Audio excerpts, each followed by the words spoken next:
Okay, so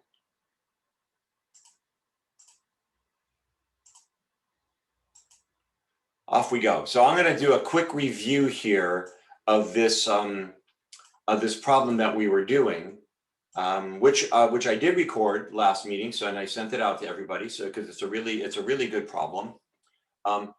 It's activity 13.3, and what they told us was that the Centers for Disease Control says 20.9% of all Americans smoke regularly, right? So they gave us that as a parameter, and we're going to accept that for the purposes of this problem.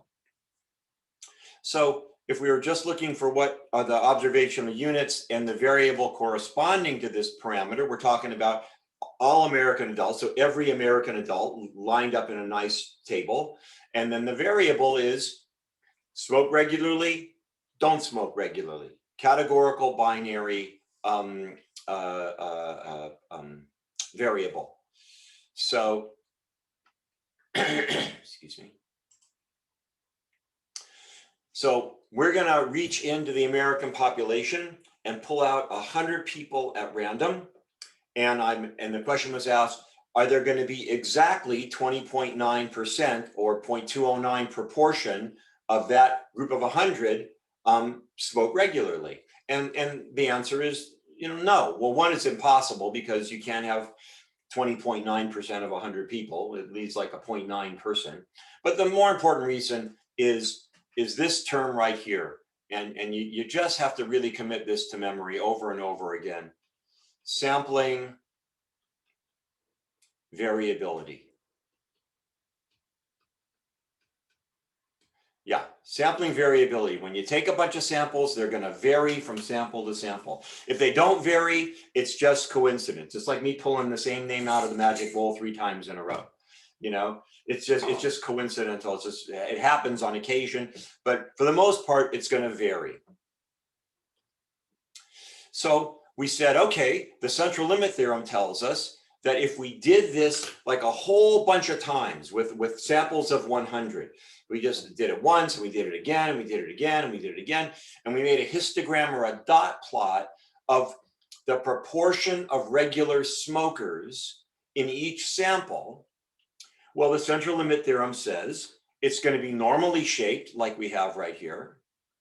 The center is going to be the population proportion or very close to it. And the standard deviation, we can calculate it by this formula, which is the square root of the population proportion times 1 minus the population proportion divided by the sample size. So we can set ourselves up a really nice little picture of what does the population, what would the distribution of all these sample proportions look like? And this is an amazing thing. Okay. So we drew the normal curve, we used the CLT, we made our numbers in here, and it says shade in the area where the proportions exceed 2.50. So the first thing we needed to do is find out, well, what's the z-score of 2.50? And so we did our z equals y, x minus x bar over s. So 0.25 minus 0.209 divided by the standard deviation that we calculated right here. And we found out that our z-score was, I don't remember what it was. It was very close to 1. It was, I can't remember the exact number, but it was very close to 1, which we could actually kind of see in the diagram. So we were shading in this area here above 2.50. And we're going to say, well, that is the probability of reaching into the American population, pulling out 100 people, and finding out that the proportion of smokers is greater than 0.25. That's it. And so we had found the z-score, and we put it into our normal CDF, So our normal CDF was our Z left was 1, our Z right was infinity, and we found out that our proportion of this shaded area here was 0.1587. So there's a 15.87% chance that if I reach into the American population, pull out 100 people, there's going to be 25% or more of them as smokers. Did that make sense what I just said there? I mean, that was a quick run through of everything we did in the last class.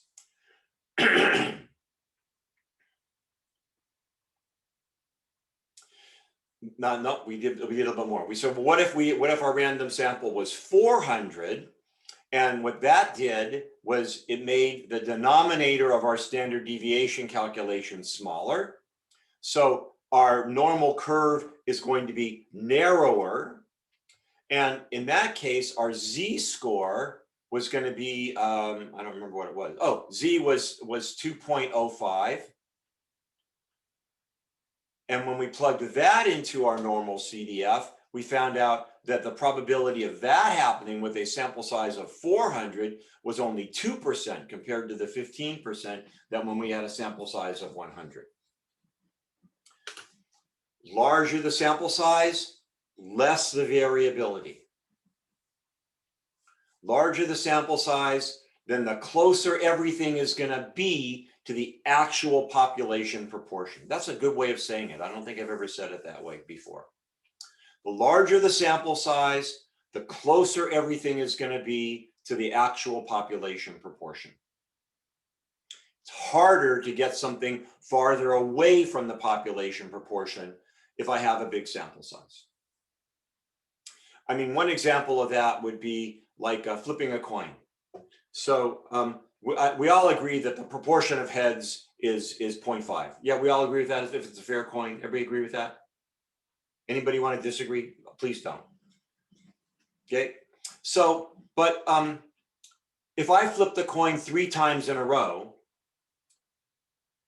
is it that far-fetched to think that I might get 3 heads? Could I get 3 heads in a row if I flip the coin 3 times in a row? Could I get 3 heads? Right? Which is a proportion of 1. It's not a proportion of 0.5. Right? In fact, I could flip a coin like 5 times and get 5 heads. It's unlikely, but it's not that unlikely. You know, it's actually a 1 in 32 chance that I would get that. But if I flip a coin like 10,000 times, I'm sorry, but my proportions are going to be about 0.5. That's where it's going to end up. The larger the sample size, the less the variability, the harder it is to get away from the actual population proportion. Okay. All right. Now, when we did this thing for the smokers, did we at any point in time consider the population size of the United States?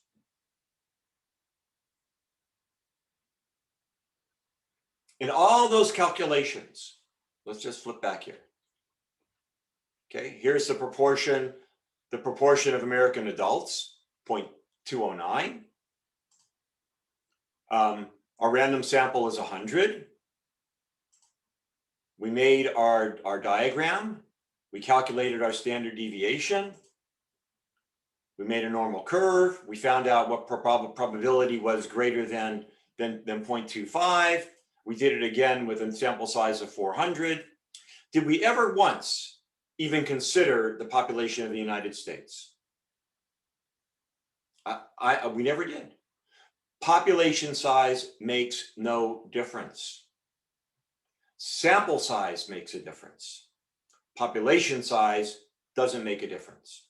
It's the same thing again, back to the soup in a little tiny cup, randomizing it, or the soup in a great big pot, randomizing it, right? What makes a difference is whether we take an eyedropper, 1 drop full of the soup, or a teaspoonful of the soup, right? We don't need to take a gallon jug, glug, glug, glug, glug, glug, and glug down a whole bunch of soup. It's the sample size that matters. It doesn't matter how big the pot is. Are we okay with that? Yes. Okay, great. So Center for Disease Control and Prevention also says, amazingly enough, 20.9% of the adults in the state of Virginia smoke. Same percentage as the entire country. If we use the same sample sizes as we did in part C and I, that is part C, we used a sample size of 100, and in I, we used a sample size of 400.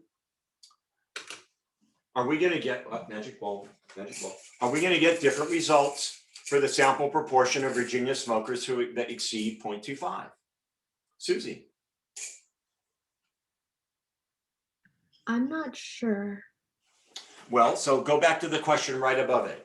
When we did those proportions and we calculated the likelihood of getting, so like when we had a sample size of 100, we said there was like a 15.7% chance that if we pull 100 people out, we're going to have more than 25% smokers. Do you understand what I just said there? Are you sure? Because it's a very long sentence. Should I say it again? Yeah, then tell me. You know, these are long sentences, right? The proportion of we found before here that the proportion of smokers in the United States is 0.209, and we reach into the United States and we pulled out 100 people, and we said the chance of 25% of this 100 people being smokers is about 15.7, because we know the national average is 0.209. Does that make sense? Okay. So now I'm saying same proportion for the state of Virginia. I reach in and I pull out 100 people. If I did that a whole bunch of times, would the probability be any different than 15.7? Would it just stay the same? Yeah, exactly, it would stay the same, right? Because the population, yeah, the population of the United States is bigger than the population of Virginia.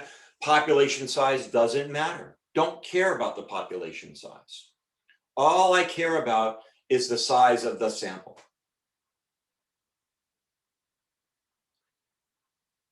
Yes, pretty good. We're pretty clear on that, everybody? Want me to say it again, or everybody's okay? Everybody's okay. Okay. All right. So they don't change if I change the sample size. Now I'm going to I'm going to throw one restriction into that. The sample size n has to be less than 10% of the population. Now that rarely comes up as an issue, right? When you have a population like of the United States of 300 million, you know, you're not going to go get a 30 million sample size. That's just not going to happen. You're not going to do that. It doesn't make any difference, right? But like where this comes into play was, let's say I wanted to use, let's say the population was the students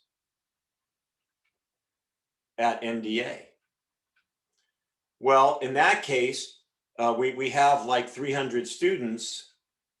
If I took a sample size greater than 30, I could run into some problems. You understand what I'm saying here? Yeah, this is not going to really come up in what we're doing, but I'm just letting you know that there is a little bit of a restriction. So like with NDA, instead of taking a like a sample, a lot of times we'll do just a survey of the entire population, because it's of a size that's manageable. I just wanted to make sure you're aware of that, but you know, don't memorize this. You know, if it comes up, I'll tell you. You do need to know that n times pi has to be, you know, greater than 10, and n times 1 minus pi has to be greater than 10. Okay, so what are the things I want? I've kind of beat this into the dirt a lot.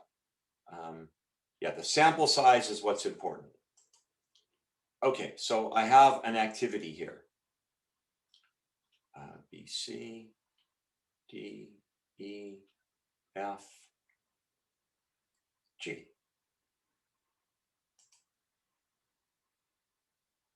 What? What's going on here? Central limit theorem, sketch. C, D, F. Okay. So, so this is a problem. Do you want to do it together or you want to do it in groups? Try it yourself. People who want to do it in groups, raise your hand. 0. Who wants to do it together? Okay, want to do it together. Oh, great, then we'll do it together. That's fine. All right, but make sure that you can do it, you know, for the test next week. Okay. So similar problem to the last one that we just did, except that our population parameter now is 10.5%. We're talking about Utah. Okay, so they're saying 0.105 is our parameter for Utah. So I'm going to take a random sample of 100 Utah residents, and I'm going to find the proportion in the sample who smoke. Now, just based on thinking about it,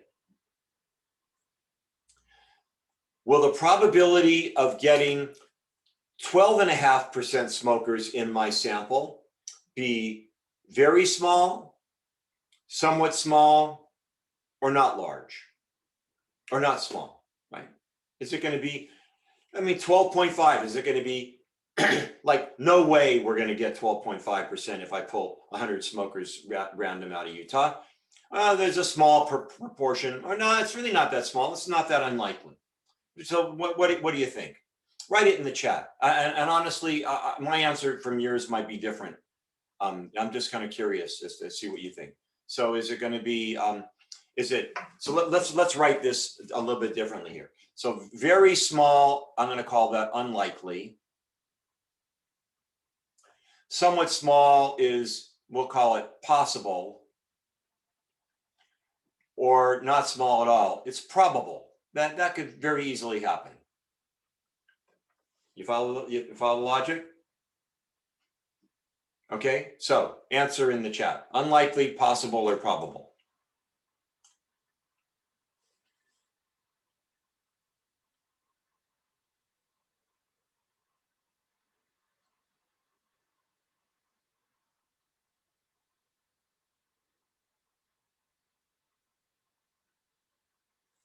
So we're getting possible to probable. And I think that's really where I would place it as well.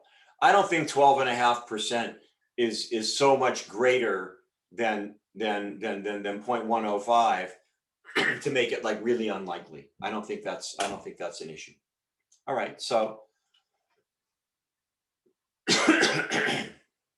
so we're gonna solve the question.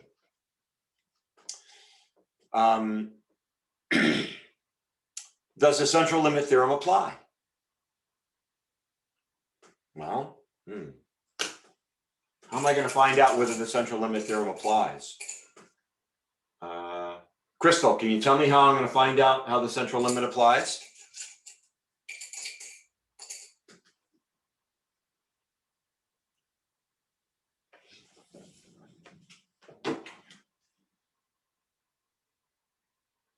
How about you, Emily? Can you tell me how am I going to find out if the central limit applies? We'd have to multiply the sample size by the proportion in order to figure out if it's greater than 10.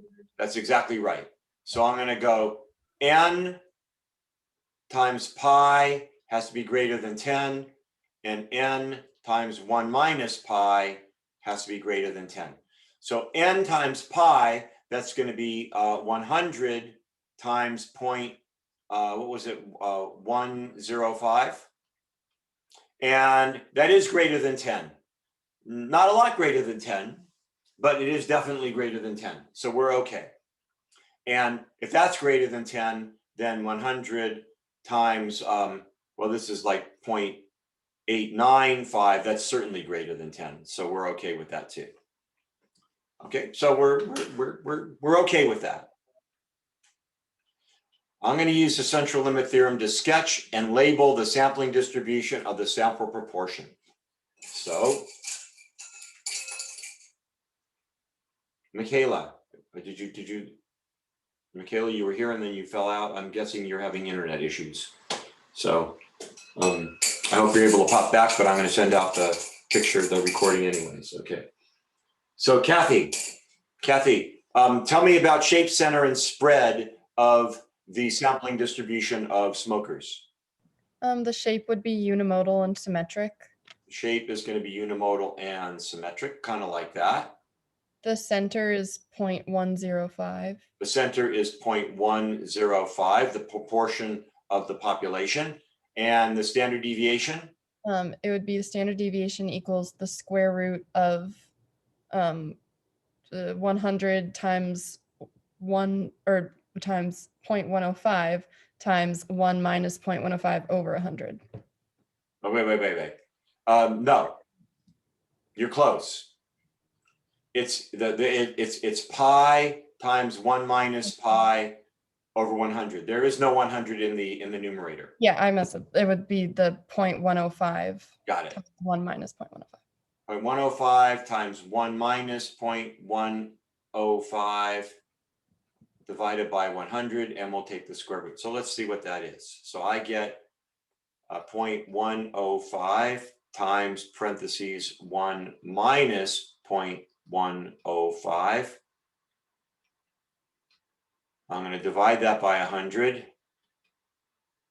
And then I'm going to take the square root.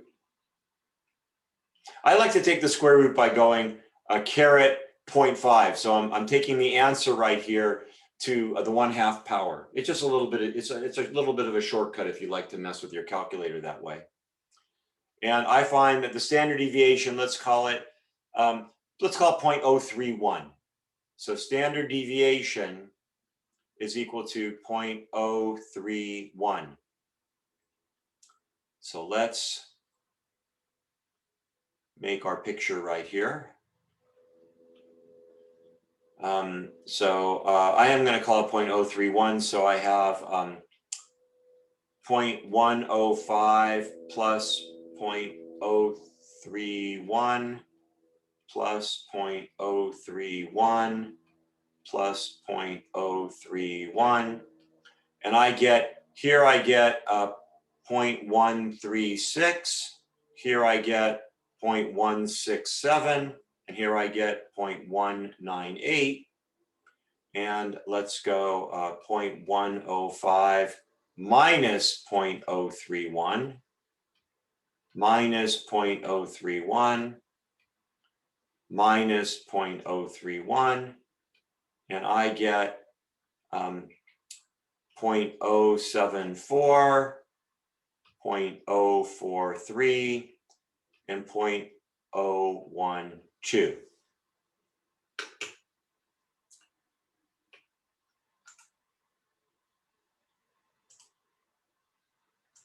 I'm just going to snip that while we have it available. Okay. Is everybody okay with that so far? We're good? All right. So it says shade the area to the right of 0.125. Well, you know, it's not falling right on my numbers here, is it? 0, 1, 2, 3, -1, -2, -3. So 0.125 is falling like right in here someplace. 0.125. And I'm going to shade in this area here. And you know, just based on this diagram, I think everybody was right that it's somewhere between possible and probable, right? That's a pretty big area to be shaved in to find the probability. Would you agree? It's a pretty big area. I think it's a pretty big area. Okay. Well, I'd like to find out the exact probability.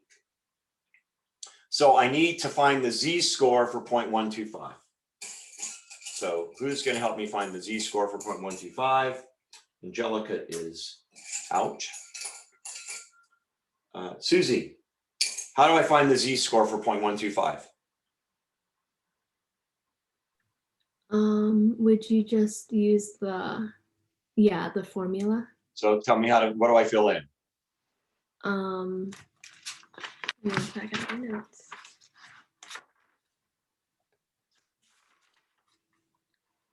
So I know you subtract from the mean, which is 0.105. So it'd be 0.125 minus 0.105 Very good. divided by the standard deviation, which would be 0.031. Very good. Okay, so I have a 0.125 minus 0.105, and then I'm going to divide that by 0.031, and I get a z-score of 0.64516. So z equals, let's call it 0.645. And if I'm looking at my picture here, I'm feeling pretty good about that because I know it's between 0 and 1, and 0.645 is between 0 and 1. So yeah, I'm feeling pretty good about that. All right, so now, I want to write down the z-score here. It was equals 0.645. So I want to know what the probability is. I want to know the area under that curve. So Kaylee, how am I going to find that?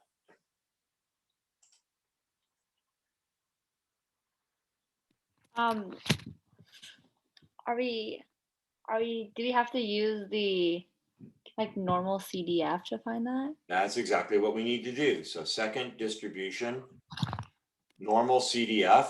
And what do I use as my left Z?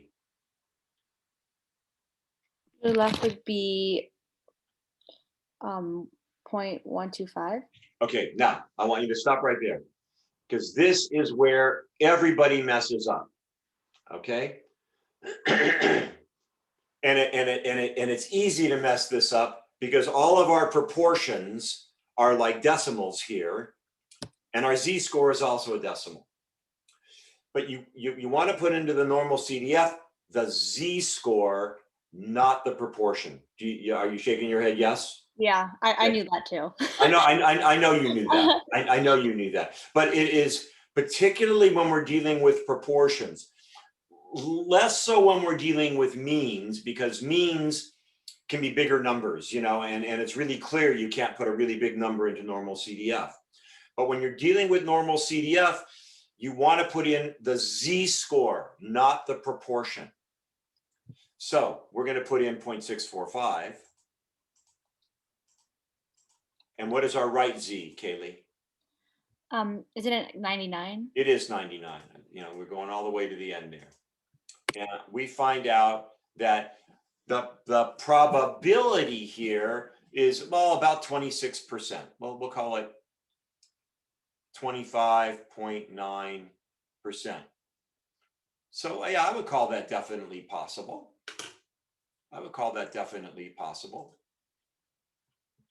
So we calculated it's a point, what was it, 249? No, I can't remember. It wasn't that long ago. 259. 0.259.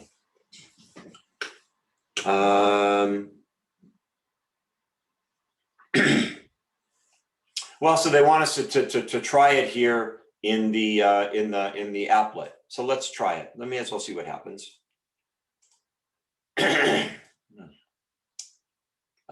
School, stats, applet, Reese's Pieces. All right, so this is an applet that you guys could use. It's you have it available. So the probability that we want to use is 0.105. That's 105. That's our population parameter. We're taking 100 out of it. We're going to take a lot of samples. Let's take 1,000 samples. And we want to see the proportion that we get. So I'm going to go draw samples. Oh, I didn't hide. Well, I'm going to hide the beginning. Okay. So our mean is, as we expected, very close to 0.105. Our standard deviation, as we calculated, very close to 0.031. Everybody good with that? We good with that? And this is kind of a neat little box right here. So I want to go as extreme as 0.125. And it puts it right in there. And it gets us a number of 0.22. Well, we came up with a number of 0.25. Pretty close. Pretty close. Everybody with me here?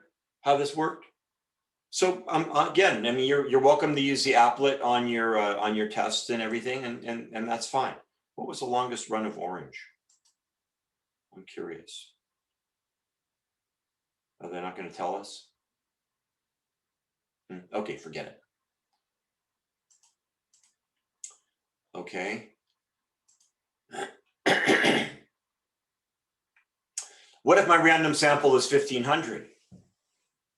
Are we going to have a greater or lesser probability of getting 12.5% smokers?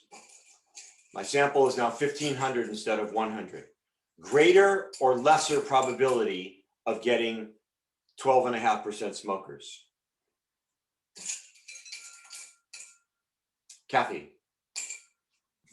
It would be a smaller probability because the standard deviation would be smaller, so it would be like a more narrow graph. Yep. Standard deviation is going to be really tiny, right? If my sample size is 1500, standard deviation is going to be very tiny. Make sense to everybody? Yes, we're doing okay with this? Good.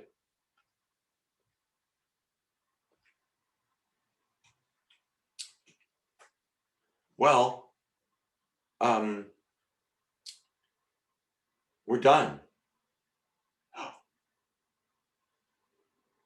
We're done. I don't know what to do. Mr. Jenkins, can you go back to part G? I was writing it down. Yes, I can. Thank you. 1500. Kathy said it's going to be smaller because the standard deviation is going to be smaller. Does that make sense to you, Emily? Yeah. Yeah. And if I told you to do that calculation, what would you change in the numbers? We change n in order to find the new standard deviation. It's exactly right. It's exactly right. So you can see right here, instead of 100, I'm going to have 1500. I'm going to have a much smaller standard deviation. Much smaller standard deviation and a very, very, very tiny likelihood of getting 12.5% smokers. Larger the sample size, less the variability. All right, so let me just see something here. I want to make sure I know what I'm doing, but I'm pretty sure I know what I'm doing. Stats, lessons 3, 14. Yeah, okay, so that goes into sampling distributions of means. Okay, yeah, I don't think we're going to start means today. I think we'll start means on Monday. Is that okay with you? Yeah, so so let's stop the recording here.